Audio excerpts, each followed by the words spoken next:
વ્યાજખોર અને મહિલા વકીલથી કંટાળી આધેડે આત્મહત્યા કરી હોવાની પોલીસ ફરિયાદ નોંધાઈ।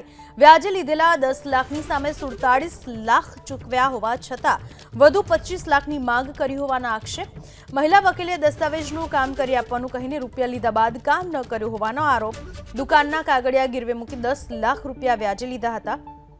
8મી જુલાઈએ 53 વર્ષીય નૂતન પટેલે આત્મહત્યા કરી હતી। તપાસ દરમિયાન સુસાઇડ નોટ મળી આવતા ફરિયાદ નોંધાઈ। રનિત બેદી અને વકીલ દીપાલી શાહ વિરુદ્ધ ફરિયાદ નોંધાઈ છે। અમરાઈવાડી પોલીસે ગુનો નોંધી તપાસ હાથ ધરી છે। વ્યાજખોર અને મહિલા વકીલથી કંટાળી આધેડે આત્મહત્યા કરી હોવાની પોલીસ ફરિયાદ નોંધાઈ।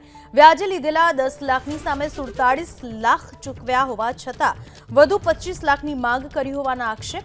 મહિલા વકીલે દસ્તાવેજનું કામ કરી આપવાનું કહીને રૂપિયા લીધા બાદ કામ ન કર્યું હોવાનો આરોપ।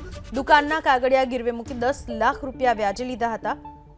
8મી જુલાઈએ 53 વર્ષીય નૂતન પટેલે આત્મહત્યા કરી હતી। તપાસ દરમિયાન સુસાઇડ નોટ મળી આવતા ફરિયાદ નોંધાઈ। રનિત બેદી અને વકીલ દીપાલી શાહ વિરુદ્ધ ફરિયાદ નોંધાઈ છે।